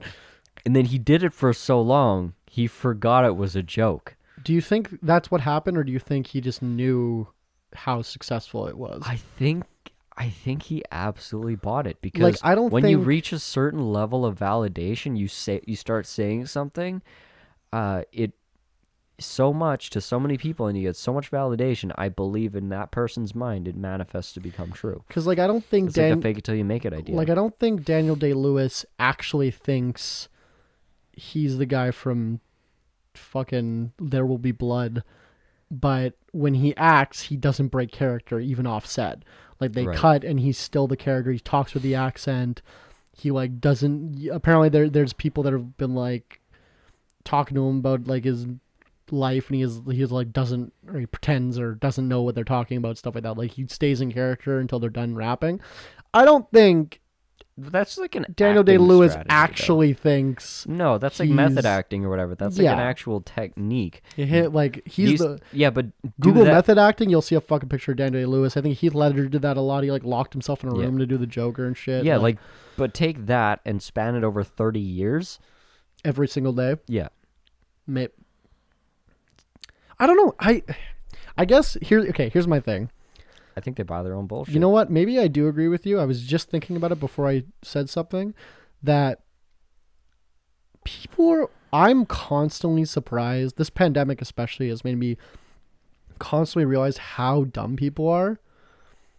And Rush Limbaugh may be dumb enough, just because I'm not dumb enough that I could convince myself that I'm a satirical version of myself. Oh no, wait, that is what I have done. Oh no. It's like your buddy that tried to create a fake laugh. Yeah. Shout out. Tried to change his laugh and then it stuck. Shout out Nick from middle school. He it's like your parents telling you to not make that face. He was sat in a different part of the classroom for whatever reason. I think we were in like alphabetical order. No, because we have a similar last name. I don't know, whatever. He was like in a different side of the classroom than his friends were. He's kind of a D tier friend, but whatever. And this one time he like comes over like during class and like kneels behind us. He's like, "Hey guys, you think if what was his example? He had a case study. He was like, you know, people vocabulary, like you learn a new word and you start using it. Like I say word all the time, and that started as a joke. I was like making fun of people that say word. Right. Yeah. And now I can't stop saying it, right? Yeah, you make fun of a Zennial saying some shit and then it sticks. Yeah, so, or like I have a ton of vocabulary that you guys always steal. Yeah. Excuse, a few others, but Zerp, I've been saying that a lot. Anyway, I say that, yeah. I say but that a lot. I'm influential, what can I say? But he was basically, that was his case study. It was like, you know when you get a new piece of vocabulary and then it just sticks and you don't even think about it? We're like, yeah, why are you bringing this up? He's like, you think if I change my laugh, that like my brain would like make me do that laugh? And we're like, and it was like, I can't even replicate it. It was so bad. It was like, hoo, hoo, hoo. Like it was just like unnatural. Like it didn't sound real. Yeah, what is a kid 6th grade think it's a stupid laugh. Yeah, so it was like 8th grade, but still. And then so every time we were laughing in class, he would go like just do this laugh until one day, and I remember seeing in his eyes, someone laughed and he laughed like that, and he was like, and we knew right there that he hadn't thought about it, that was the first time. It like took him 3 weeks, and then his body like made him do that laugh first. Yeah, no, I 100% think that's what happens. It's like Pavlov dogging your fucking... Yeah, I think... Does Pavlov's dog experiment, does that work on humans? Is that a thing? Please tell the audience what it is. Like, Pavlov's experiment was that if you gave a dog a treat while you rang a bell, then every time you rang a bell, they would start salivating and think they're going to get a treat. Right. I saw a great... I think it's a Far Side... It might be a Far Side comic, but I saw a great comic that's like 2 dogs talking to each other, and it's like, look at this. Every time I start salivating, he smiles and writes in his little fucking book. But does that work with humans? Like, I think so. So by following that logic trend, Rush Limbaugh, with enough positive reinforcement every time he said that people that... There were some fucked up quotes I saw of him. Oh, he's a fucking... Like, he was a shock jock. Like, he would say awful people or awful shit about people. Like, one of the more memorable quotes was this woman, she wanted to be a radio DJ, and she's like, so how do I become a radio DJ? And then he just proceeds to like mansplain how to speak into a microphone, how to press... How do you speak into a microphone? How to press play on Honestly, a record. Like, I don't know how to speak into a microphone. What? How do you speak into a microphone? Hello? He's like, put the vinyl on the deck, reverse it. He's like, press play until it begins to play, reverse 1/4 turn, begin to speak, announce the record, release it, the song will begin to play. Step 4, don't be a woman. Well, I saw one. So he just like straight up like mansplained step 1, 2, 3, and then step 4, don't be a woman. Like, that was just like dead ass like his advice to this woman for becoming a radio DJ. Yeah, I saw ones that were like, it was like, oh, like, just like, if you're gay, you deserve to, like, it was like, you deserve to be like worse than dead. It's like stuff like that. He coined the phrase feminazis. Oh, that's basically that was him. Any woman that wanted... I love feminazis. The rights that men enjoy was a feminazi. Well, now we just say Karen instead of feminazi. Right. I believe that's the same thing. He also had a segment. This is a whole segment on his show where he celebrated and talked about how awesome the death toll was with the AIDS crisis. Oh, yeah, that was a thing too, yeah. Yeah, no, he celebrated every AIDS death. Yeah, because daily. I remember some right-wing people when he died were like, oh, the tolerant left is celebrating the death. And it's like, well, look at his quotes on this fucking... Like, unironically, it's kind of had it coming. So, fuck that guy. Yeah, no, arguably one of the most damaging, like... prove me wrong, but Donald Trump is not... Trumpism and... the political climate as it is today is not possible without Rush Limbaugh. I don't know enough about know enough about Rush Limbaugh to argue. Like, Rush Limbaugh is the reason that Trump could become president. I don't think... Here's a hot take. I don't think Trump is that bad. I think he is much more stupid than he is... I'm not saying he's a mastermind. No, because I don't think he created anything. I don't think Trump... He's a fucking grifter. I don't think Trump is legitimately racist at all. No. Well, I don't think... Well, maybe. I really don't think so. I don't think he is about racist. The guy that like hides all the black staff from his friends when he like brings investors in. I don't know. You hear ad hominem, like... I don't know. You hear so much stuff. His actions say racist and I don't not. Know. Do like, they though? Yes. He was like given a award by the NAACP for like employing black youths in like the 90s. There's like a picture of him in Rosa Parks. Like, I don't know. Right, but he has equally as many egregious offenses against him that are super racist. Haven't you seen that picture of him eating a taco in Trump Tower? Oh yeah. That means he's not racist. Right. I forgot. I don't know the guy. I don't. But either way, it doesn't. I don't think it fucking matters because. Do you think we're gonna get someone worse than Trump? And 100%. Worse than Trump and worse than Biden, and then that's gonna be every 8 years from now until we implode. Most likely. What do I do? Nothing. Great. That's the theme of this podcast. Buy bolt cutters and a machine gun. That's the theme of this podcast is life is worthless. No, there's nothing you can do. Just this episode. Not the whole podcast. Usually we're pretty cheery, but I think Trump was like he's a type of person that was made possible by what America is and loves and believes in. Here's my problem with Trump. That's my same problem with Maxime Bernier in Canada. Is that Maxime Bernier is the leader of the People's Party of Canada, who I have Which is a libertarian party. Well, founded being a libertarian party, who I have a long-standing history with. You can Google Willows Christopher, People's Party Canada. You'll find some articles. I don't want to get into it here, but it's public information. It's out there. And the People's Party was founded on being a libertarian or small c alternative to the Conservative Party. Because our Conservative Party in Canada is actually ironically even more left than the Democrats in the States.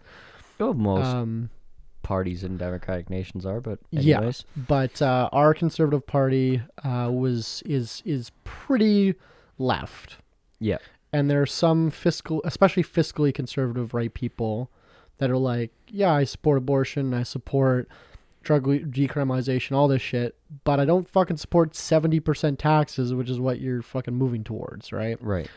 So the PPC was I think they said principled alternative to the Conservative Party, which was great, and that's why I joined originally. And I can only speak to my personal experience. I can't speak to the mindset of any other member or Maxime himself, who I've met on multiple occasions. I've had lunch with him before. I think he means well, but he just got caught up in kind of all this bullshit. But it went from a libertarian party to we're not going to let Muslims in. Like he's like, that Muslim ban that Trump did, we're going to do that here too. Yep. And I remember being in the room and at a rally and being like, oh no. You just got like that frozen smile on your face. Yeah. You look at the guy next to you and you're like, fuck. Yeah. And I remember him talking This about is one of those things. how he's going to use the Constitution to force people to give up their land to build pipelines. Right. And everyone's like, ah! And I'm like, you're going to... None of this is libertarian. Yeah, you're going to... Okay, First of all. so now you've disrespected my right to roam and my property rights. I'm like, what part of this party is libertarian? And it just, it fell into oblivion, and Maxime was a MP, was a member of parliament for Beauce in Quebec, and didn't even win his own seat in the election. Yeah, no, he went off the deep end. Which he would have, I think, was holding that for a while. Yeah. And I think he would have won because he got kicked out of the Conservative Party and then made his own party. But I think he would have, what he was trying to do, or I can't speak to what he was actually trying to do. My perception is that he said Donald Trump won the fucking election being just crazy. I'm going to do that. I'm going to say, build that wall. Yeah, and I'm going to win. But this isn't America, bro. Like, and I think you can't that's get the away with biggest that thing. shit here. Like the irony, I don't know. I don't want to hate the guy. I honestly don't like. I think he's a smart guy. I think he's just, bro, Max. You got to reevaluate your principles, because I know I've had, lunch with the guy. I've had long conversations with the guy. He's not a racist, like, conservative. He is a libertarian at the end of the day. I think I would argue that perhaps what came out later was his true self, and what you saw was his polished self. But I met him before he even started the party. Still, yeah, what I find, and this is like a Rush Limbaugh thing. This is an Alex Jones thing. It's like the inner crazy takes a bit of time to come out, but they kind of hint at it in a joking way. It's kind of like, when someone like tests a joke or like says something about themselves in kind of a joking way, and then people are okay with it, and then they're like, "Oh, okay," and they're like, "Oh yeah, but for real though." Yeah, it's like, wouldn't it be funny if I was like, it's like, could have banned all Muslims. No, I'm thinking even like more innocuous, like I was gonna in a say, personal way, like when I joke about butt stuff. I was gonna say like someone is jokingly like coming out, and then it's like everyone's like, okay, and then they're kind of feeling it out, and they're like, yeah, what if? And then the what if is validated, and then like, okay, no, this is actually. By the way, I actually do like stuff in my butt, and everyone's like, okay, well, those like we're at church. Can you please stop? This is communion. I'm just saying, the male G spot is in the ass. All I'm saying is, number one, you're right. And number two, like, I think when people find some degree of success, or they get attention, or they get some validation, I think you see the real shit come out. And, first of all, that amount of attention and power eventually will corrupt anybody. But also, it really exposes who they are. Here was going to be my point was I was comparing Max to Donald Trump. And I think Donald Trump is just a bad businessman with a lot of charisma. Yeah, he's a grifter that can work a crowd. Like, is it true that if he had just taken the money he got from his father and put them in indexed funds, he would have made more money than he did? Yeah. Yeah. So he's not good. Yeah. Like the only thing he's made money on in the last 20 years was The Apprentice. Yeah, because and becoming president. That was the second thing he made money on. Say what you will about the fucking guy, he belongs on TV. Yeah. Like, you watch him as president, I was glued to my seat watching some of these fucking press conferences, the debates. He's hilarious. He's so funny. He doesn't give a shit. Like, all the fucking Clinton debates where he was like, wrong. Like, it was hilarious. And then the fucking, all the Joe Biden's, like the who built the cages, Joe, like he can think on his feet. Yeah. He's a fucking charismatic guy, I think. Like the same way people were like, I hate fucking Gordon Ramsay, but like, tell me Gordon. I love Gordon Ramsay. I love Gordon Ramsay too, but I know a lot of people don't like him. Yeah. But those people that say they don't like him, tell me that he doesn't belong on TV. Yeah. Like he does. Yeah, and also deserves the respect he got. Yeah. And I think Trump's the same way, is that he deserves, maybe deserves isn't the right word, but I think he deserves the position he was able to get because he fucking, to spite Barack Obama, that man became president. Well, he was already tapped for president like 20 years prior. He became president, and not only that, but like almost won a second time by like 0.5%. And like might still win again. Insane. No, I think where's the QAnon crowd? March 5th was supposed to be when the Republic of America was supposed to come back or whatever, right? Oh yeah, I forgot that happened yesterday or the other day. Yeah, the other day. Yeah. Oh yeah, that happened. I forgot. Yeah, me too. I have this one fake guy. News.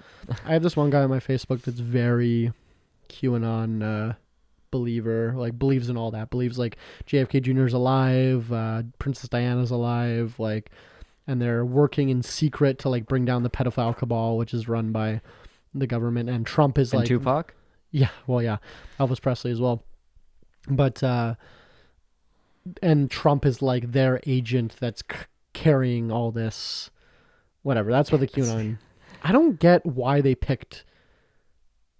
Well, QAnon was absolutely just made by some fucking troll. Yeah, well, he stopped. Q actually himself stopped posting quite a while ago, and now it's just the Q interpreters and Q grifters that have been like taking up the mantle and the torch. Now they have become, because there's a lot of like I'll put, if you're watching the video version of this podcast on youtube.com/votewillows, you'll see that I'm using quotation marks around alternative media, which are really just Newsmax. No, they're like therealnews.blogspot.com. Right. Like all that shit that's just like owned by Rush, the GRU. Like that's fine. There's people. One time, like we all, you know how I love trolling people on Facebook. Yes. I think Facebook is the lowest common denominator of people. I love trolling people on Facebook. And there was an article they shared that was just complete lies. Like it was just, I fact checked it in 2 seconds on Google. Like it was just wrong. It was just bad information. Like, and it was something racist. It was like, immigrants are 75% of the crime or whatever it was. Right. And I'm like, this is just wrong. Like any statistic, like it's just not, this is not true. And this was some weird, it wasn't like .blogspot obviously, but it was some weird site, right? Like, mega new, whatever, something like that. And they literally made the argument like, well, no, it's like they have a website, so they're not just lying. Oh. Like it was like, look, when I shared it on Facebook, it had like a picture and everything and like the name of the article and like all that. So like, must be true. You're an idiot. Like he was calling me an idiot for thinking that something like that would just be false. I bought my domain. No, and I literally turned off my computer for the day. I'm like, I'm done. I'm done with you. That was a new low for humanity. I bought my fucking domain for $1.50 on GoDaddy.com. And if you want to buy your domain, you can use coupon code. Just kidding. Hey, shout out Squarespace. We'll take your sponsorship if you want to. But not GoDaddy. Whoever. We know what you did. Whoever. What? But I just use Google domains now. But I bought my domain for like $1.50. Mm-hmm. I can make that go to anything. Yeah. If I made a page that looked like a news page that said anything, I could just publish that on the internet. Well, one of my favorite... Cut to the Arthur, the bunny character going like, what's his name? It's not Bugs Bunny. Buster. Buster, there you go. Buster being like, do you think someone would do that? Just go on the internet and lie? You really think someone would do that? Just go on the internet and tell lies? Wow. One of my favorite facts is like like never mind all the other state-sponsored misinformation campaigns, but like fake, just obviously fake Russian articles about one politician or another, like to sway a local opinion or federal opinion or whatever. Just Russian misinformation, straight up false articles have over 500 million hits on Facebook over like in the month before the election. Like, so think about 500 million. That's more people than there is in the country. Here's the thing. I've said it before and I'll double down on this. If you decide an election based on memes alone, memes with false information, or what your friends on Facebook say, you fucking deserve that L. You deserve what happens. You deserve Trump. Hillary Clinton. I think America deserves Trump. 100%. Hillary Clinton was the worst candidate in the history of the United States. Probably, yeah. Which includes slave owners, right? Like there were candidates that were slave owners. I think Hillary Clinton is worse. And by the way, I would never kill myself. I know I get depressed sometimes, but I would never actually kill myself. If I ever turn up dead and it looks like a suicide, it was not. Anyway, that being said, Hillary Clinton it was the worst candidate ever, I think, ever. I don't know why they thought that would work. Nah, yeah, I don't know. To be fair, though, Joe Biden, I think, is just slightly better.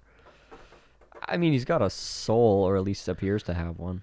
Yeah, but the thing is about a soul is that you can be the nicest person in the world, but once you have dementia, Like You're pretty impressionable. You're kind of impressionable. You're kind of checked out. My grandmother just recently passed this year or last year, I guess.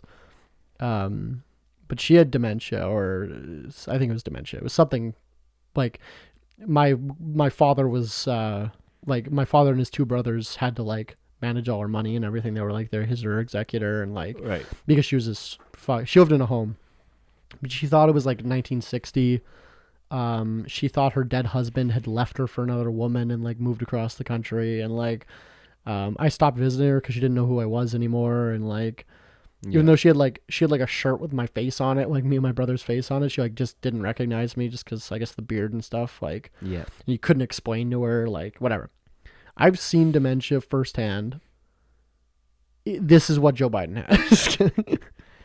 I shouldn't invoke my dead grandmother to make points, but I don't think he is. I don't think he has dementia. I think he has dementia. I think he actually likes trains, and he has a stutter. Oh my god, that's such a good fucking clip. But that's the funny part. Mid sentence, he just starts listening to a train and just trails up. But that's the funny part. Like he's just anyone that knows him knows he just fucking loves trains. That'd be like me mid conversation. It doesn't matter how important it is. I will trail off if I like hear a Lambo 6 blocks away. I'll be like, shh. Yeah, man. Did you see the Biden posted today, or the other day, I think, of him, Kamala, and like 2 generals that are like women of color? No, they're just women. Okay, whatever. I think they're both white. Okay, but they're both white, but they're women. And he's like, this is what you can tell your children, that this is what generals in the United States look like. He promoted them to 4 stars. Yeah, someone was, and then I saw some comment that was like, yeah, I can tell my 5-year-old daughter that if she works hard enough, she can be an imperialistic fucking like, dog that's fucking like. They basically just bomb the country that the defense contractors pay them the most to bomb. Like, oh, Syria's building their own planes? Bomb that shit. Let's go. Like, man, it's hard to be mad when I know how insignificant my anger is to the entire... Yeah. That's why I've been driven... To drink? I'll drink to that. No. That's why I've been driven, I think, to capitalism rather than communism. Because communism, to realistically establish a communist society in the developed world, like America, Canada, you'd need an armed revolution, right? You'd need a Cuban Revolution type. Like, you would need to seize violently the means of production and government. Like, you just would, right? And because you need to do that, most communists just sit on Twitter bitching about how bad Trump is, right? Right. But by being like a capitalist, and their life generally sucks, I think. They work at like McDonald's, right? But being a capitalist, I can at least have a above average quality of life and still hate the government, but like, I don't know.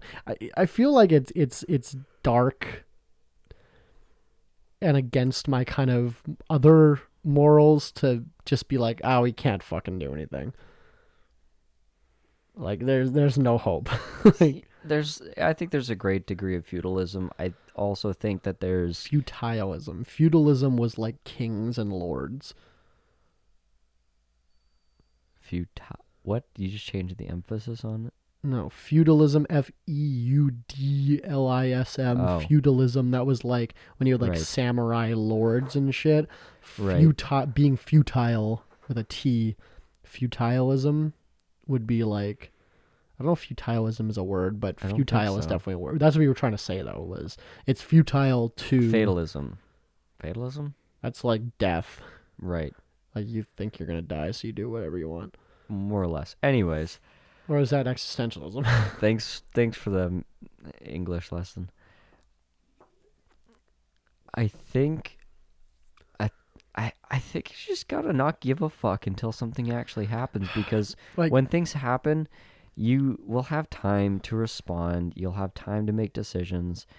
And I said this to my father once. He's like, well, if they do the COVID passport, and then they're gonna have these chips in your arms, and that's the mark of the beast, and then the rapture is gonna happen. I'm like, okay, so like, make those decisions when they are presented to you and they're obvious, and it's like a moral, it's a moral fork in the road. I'm like, then you make those decisions when they happen to you, and I'm like, isn't the fact that decision is coming, isn't that like considered an inevitability in the Christian faith, and like actually a good thing because it's like the second coming? And I'm like, why should you be afraid of an inevitability? And I'm like, and why would you be afraid of making the wrong decision? I'm like, does it actually make sense that your God would give you such a deceptive and elusive decision that you didn't know that you were making it? Would there be a decision that you wouldn't know that you were even making that would doom you for life? I'm like, does that sound like the faith you have? And I'm like, I remember it doesn't, but I'm like, you're gonna fucking see these things coming. Like, I remember they asked like the Pope if some guy on a mountain that lived in a mountain village in Tibet lived by all of Christ's tenets and was a great person, but had never personally heard of Jesus Christ because he lived on a mountain in Tibet, would he still go to hell? And the answer was yes. Yeah. Because he didn't accept Jesus as his Lord and Savior. Right. And then there's the, new discoveries of like the South American, or like the Southern Americas, all those massive civilizations that were just destroyed by disease, that were as big, if not bigger, than European civilizations. They didn't have Christianity. Like, they were existing at the same level, if not a greater level, than Christian society or whatever. Like, when Jesus was alive, the Bible doesn't account for those people. Yeah. Is like, well, the Bible. How do you explain that? Yeah, the whole Christianity is founded basically under our system is the best, right? Right. It's like all the entire world is like in walking distance from this one city. Like, yeah. Well, I had this debate with the girl I'm seeing, but she's religious, but she doesn't go to church, but she like has a Bible beside her bed, and like she believes in God and all that. And we were talking. I think we agreed that every single religion, at least, all the Muslim, Judaism, Christianity, that group. What do they call that group? Judeo-Christian. Right. All the Judeo-Christian, ginger fucking gin. All the Judeo-Christian religions, at least, they're all talking about the same God. Right. They're all talking about the exact same thing. It's all the same stories. It's all the same anecdotes. Like, for instance, like I think Judaism is very, very similar, but they just don't think that Jesus was holy. Right. Like, they don't think he was the son of God. He was just a prophet. He was just a prophet. But all the rest of what they believe is like pretty much the same. Right. And then Islam, Jesus is actually the most mentioned prophet in the Quran.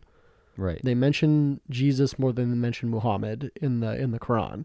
And they believe Jesus was a holy man. But he just wasn't the son of God or whatever. But it's like all these, crusades and wars have been fought over belief systems that basically are saying the same thing. Like, yeah, we believe in God, a holy power. Like, Allah is the Arabic word for God. Like, it's the same exact way. Like, Yahweh is the fucking Hebrew word for God. Like, literally, they all believe in the same thing. Yeah. They believe God's in the same place. They believe in more or less the same kind of rules. They're arguing over semantics. And then they're arguing over semantics, exactly what I was going to say. And then it breaks up even further to that point of, like, Mennonites versus Presbyterians versus Baptists versus... Yeah, believe in the kind of underwear you wear. Right. Like, that's Mormons. You have to wear special underwear. It's a need to believe in something, and it's a need to feel special. My favorite is the Church of England was founded because... He wanted to divorce his wife. He wanted to bang his wife died, and he wanted to bang a new girl, but he couldn't because you can't get divorced or like whatever. And he's like, "Oh, fuck you! I'm having my own church with blackjack and banging other people's wives," and then just dipped. Yep. That literally made like the most major religion in the world. Like was him being like, "I want to divorce my wife. Fuck you." Like that was probably like the most honest occurrence. Usually, it's a prophet that needs to fuck your wife that starts a new religion. Are we thinking Mary Magdalene cheated on Joseph and got pregnant and then created an entire religion? Hot take. Babies happen somehow. I don't really know. Did you know like 40% of the Philippines don't know where babies come from? That's pretty rad. They just like they'll have sex or whatever, but they don't understand the correlation between sex and childbearing. I mean, they'll figure it out eventually. But like initially. Yeah, no, I actually had an aunt and uncle that were married for like 2 to 3 years, and they weren't pregnant yet. So then my aunt, whatever that was married in, went to her sister and was like, "Why am I not pregnant yet? Me and my husband are married and we're sleeping together and we don't have any children." And she's like, "Is he ejaculating inside of you? Have you?" And they hadn't had sex. They just like would lay in bed beside each other and assume that's how you made babies. And these are like adult human beings. Oh yeah, no, like married in like have a farm, and like the internet exists. How this is like 1990s. That's mid-90s. And and this is in Canada. In a developed goddamn country. Yeah. Went to school. Yeah, no, and then apparently that's and you say sex education isn't necessary. And apparently that's like like 40%, I think, of the adults in like the Philippines, like either exactly what you just said, or they'll like have sex and get pregnant and be like, "Why did I get pregnant from that?" Right. Like they literally do not understand where babies come from. Yeah, no, my dad definitely talked about that when he was growing up in Mexico, like girls getting pregnant and nobody knew, like they didn't understand why. Because they weren't allowed to talk about it.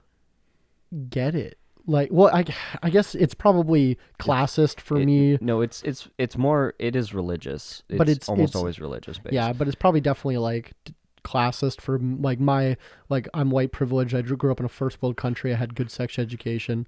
Yeah. Well, no, we watched shitty movies, and then I watched a lot of porn when I was 10. There you go. But so it's probably kind of problematic for me to be like, "Oh, it's weird that these people don't even know about these basic things." Well, no, it is weird, and you're not wrong that it's strange and probably shouldn't be so, but it's almost always based around religious stigma. Like, I don't understand that's as a society how you can even let that happen. Yeah, when did we choose that sex was bad? Because give me one good reason. Why did okay? Let's try to break this down, right? So religion made sex illegal, not illegal, but you know what I mean. Like they said that you shouldn't have sex and wait till marriage, right? It's not premarital sex if you never get married. Okay, but why? What was the intent? I think it was, from what I understand, from what I've studied and read, it was economical, it was survival, it was it made sense. When you have small contained communities, you need, like, monogamy is more important, family system stability is more important. You have to get married young, and then you have to start producing kids young and produce as many kids as you can young. Yeah, like all these things, they came from necessities. So they made them a rule. And how do you make people listen to the government? You can't. So what do? Well, it's before government has any clout. You make a religion. Exactly. You'll go to hell. People aren't scared of fucking jail. They're scared of hell. Like, right. You start off with brute force, and then when that doesn't work. Well, no, not when it doesn't work. When it becomes too big of a system to rule with brute force alone. Because there's a million people and you only have 500 police officers. Or I'm thinking 100 people. You have one chief. Okay. That one chief now has to say, I know from that's when you like get into spirituality and religion, where it's like I'm the conduit to the gods, so the gods tell me what you need to do, and they control the people that way. So they go from fear to like spirituality, and then eventually spirituality and law partner up, and then spirituality gets removed, and then it's just law. It might just be because I never really believed anything, but like it is so wild to me that people will make lasting life decisions and actively make their lives shittier for no reason. Like literally for something that they like. Oh, what we were talking about earlier, me and my business partner were talking about fucking Monty Python's like Life of Brian is still banned in like 20 countries because it's like what do you call it? Blasphemous. That's pretty cool. When it's like still banned in like England and like Ireland and shit, right? Because they still have like blasphemy laws. I love it. But it's just wild to me that you can ban something for like making fun of something that doesn't exist. Oh, like fucking China has that. U.S. China's movies fucked, yeah. U.S. movies used to be like that, like 40, 50 years ago. You weren't like, this is why the movies are the way they are today, and this is why Netflix is such a big deal, because you weren't allowed to have like someone couldn't cheat in a marriage unless the final outcome of that cheating was them getting married, was a massive consequence to the person that cheated. Like well, there couldn't be a happy ending. Well, here, for like, a villain, basically. For instance, if two gay people kiss on screen, you get an automatic R rating in the United States of America. Wow. But if two straight people kiss, it goes from a G to a PG-13. But if two gay people kiss, it immediately goes to an R rating. I was gonna say, are you asking me to make out right now? No. Canada, it doesn't. It just like it goes to like a PG or whatever. Because we're not crazy homophobes. But I don't know. It's just like making any laws around like restricting. I don't know. It's hard to explain. It's hard to. I guess like I would obviously have a different opinion if I believed in God. I would think obviously, yes, of course we have to have laws that. Well, I guess it's also mixing church and state, right? Which you're not supposed to do, or we're not supposed to do in theory, but making a law like you can't blaspheme, right? That's mixing church and state. Like, okay, if you want to have your religion, great. More power to you. You want to go to church, you want to do all that stuff, great, more power to you. But should the state be enforcing laws that break, you break church rules? Like, we have laws, like murder and rape and stuff where you're hurting people. And to a lesser extent, we have laws like drugs and stuff that don't hurt anyone. But we also, then there's countries with, blasphemy laws that is hurting literally no one except God, who I don't know why he has such a fucking bruised ego that offenses against morality. Yeah, like whatever. But I was just talking about while you're in the bathroom. I just kept ranting to myself. But I said, like, you're basically blending, like, making blasphemy laws is fucking church and state violations, right? Like 100%. Yeah. Like, why? Like, I don't understand. For one, nobody actually enforces those church and state violations, because if they would enforce them, that would be very different. And I think in 2021, there's not a lot of fucking Irelanders going to jail for fucking blasphemy.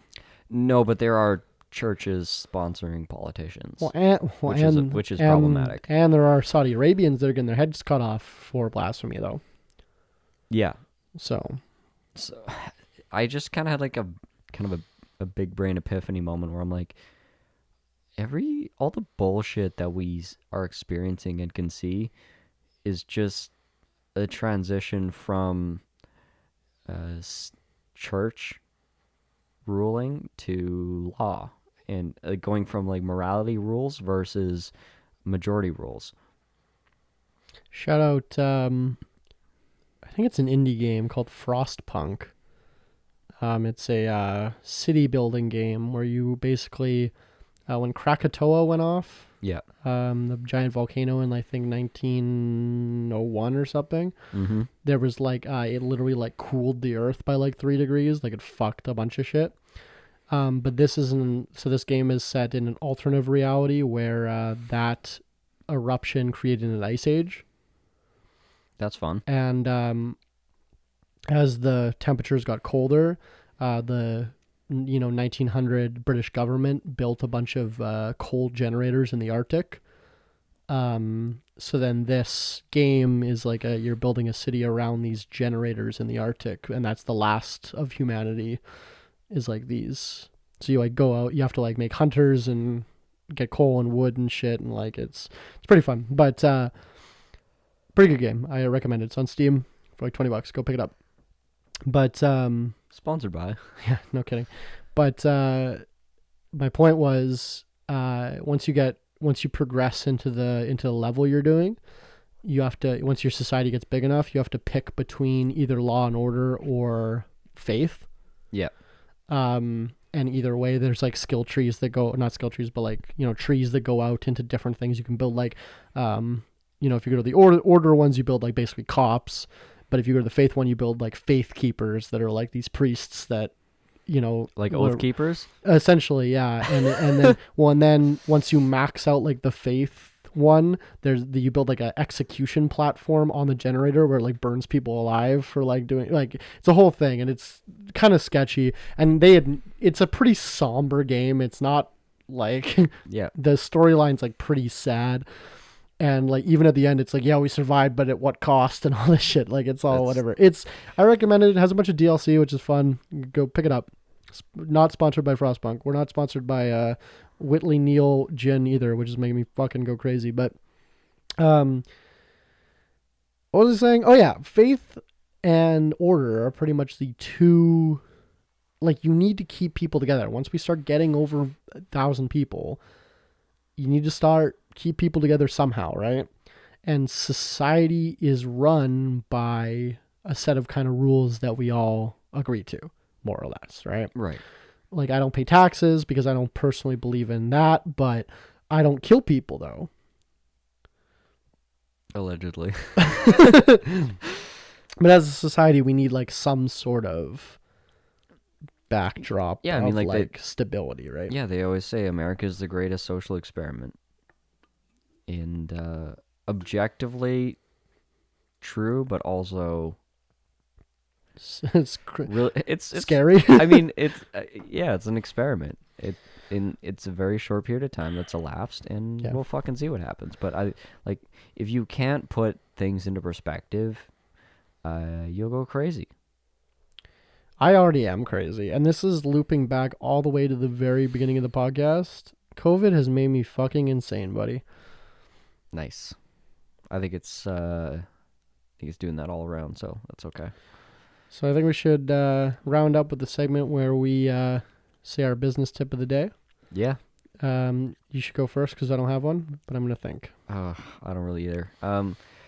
Make it related to like something that I actually experienced. That you're experiencing right now. I think that's a good way to do it, because then our business tips of the day are going to change with our lives as we advance. Yeah, you know with our businesses.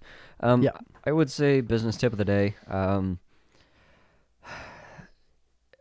Don't fear fucking up, and also like that's maybe cliche. Don't fear mistakes, but also on the flip side, don't ever believe that fixing your mistakes or acknowledging your mistakes is going to put you in a worse position than dealing with them, because the only real mistakes, the only real bad reputations come from people that don't own up to their bullshit. Like nobody ever talks about the guy that never did anything wrong. They talk about the guy that messed up horribly but then like came back around, and he was like, it's the hero's arc, right? Yeah, which is one of the most classic literary arcs in the world. It's because it's true. Like, I think there was a study. There's a study done. Like, people have a more positive dining experience if something goes wrong, and then it's remedied. No, that's the thing. Is I've even said that before, where like we've gotten like for the story I can remember is that somebody ordered some of my wine from out of town. Yeah. Whoever packed it fucked up the order, didn't put in the right bottles. Sent it to them like, hey, well, I got 11 of the bottles I wanted, but this other one I didn't want, and whatever. So we like let them keep the bottle and sent them another one for free to remedy the whatever. Immediately they got on Facebook. It was a 5-star review. Said, oh, they fucking remedied a situation in like 10 minutes. Like, it was perfect. And I'm like, okay, that kind of makes me want to fuck up on purpose and then correct the the problem. So what I actually have done, and this is my, I guess, tip of the day, is obviously within reason. Fuck up on purpose. Don't fuck up on purpose, but don't be afraid to point out your own errors. Like, as long as there's like some kind of like if there's no point in doing it, obviously don't bother. Like, if it doesn't actually matter. But if I do a job and I know that there's some imperfections or issues with the job, and I know it'll be noticed later or it'll like impact something else, I'll bring it up. Like, I don't wait for the customer to notice and then I'm on the defensive. I'll say, hey, so this went wrong. Look over here. This is why. But here's what I'm going to do to remedy it. It's a pretty minor thing. I don't believe it needs to be remedied because it's like, I'm just a perfectionist. I see it as an issue. What do your eyes tell you? Is this acceptable? And like 90% of the time they're like, literally you're explaining it to me and I can't fucking see it. Yeah. I'm like, okay, well, if you do this and this and this, you might notice it. They're like, okay, well, that's fine. I don't see it as an issue. I'm like, okay, great. Move on. But I'm brutally honest with customers with that type of thing, and it is in complete contrast to fucking Harold, who needs to be dragged by his hair and you gotta rub his nose in the shit and like force him to acknowledge that he did something wrong. That's cowardly. That's unprofessional. Can we have an update on a guy who wanted to charge you to use his trash bin? I haven't seen him. Oh, okay. He's later dazed, so I'm gonna see him soon. We'll keep an update on that. Yeah, own your shit, even if it hurts, because even if it hurts your ego, that's probably the only real damage that's going to be done. Pretending you didn't make a mistake is going to end up being worse. Right. Yeah. Let that be the final fucking statement. The only thing that's going to get damaged is your ego, not your reputation. Unless you decide to defend your ego, in which case you're going to damage your reputation. And my business tip of the day will be kind of piggybacking off of that. Number one, I want to be cliche because you were cliche. Number two, I think I'm going to add on to that and kind of relate to my COVID fatigueness right now, where I know this too shall end. Like, we're going to get through this fucking COVID thing. Unless you die of COVID. This too shall pass. You might die of COVID. That's fine. But if you don't die of COVID or your business wasn't horribly shut down of COVID, we're going to get through this. And you're going to get through fucking breaking tiles, and you're going to get through spilling wine, and you're going to get through shipping the wrong bottles, whatever. Just at this point, keep on keeping on. Like, these are all just platitudes and fucking inspirational shitty posters that you can buy. But I think there's a real benefit. Like, I always preach, just show up, right? Like, just go every single day and show up. Yeah. And that's going to build your business more than anything. And I think that's still the biggest tip I can give you, is just every single day, whether you can't make any progress or you can make 1% progress or 100% progress, at least get that 1%. Like, yeah. And if you do that, you'll be locked in your basement during a global pandemic getting drunk on a Wednesday. I meant successful. Same difference. Anyway, thank you for listening. My name is Willows. That's Vote Willows, VOTEWILLOWS on everything. This is _Scram the Tyler on I was not going to fuck it up this time. The floor is And I'm yours. Tyler on Instagram. You're just Tyler. Hit me at Tyler_the builder.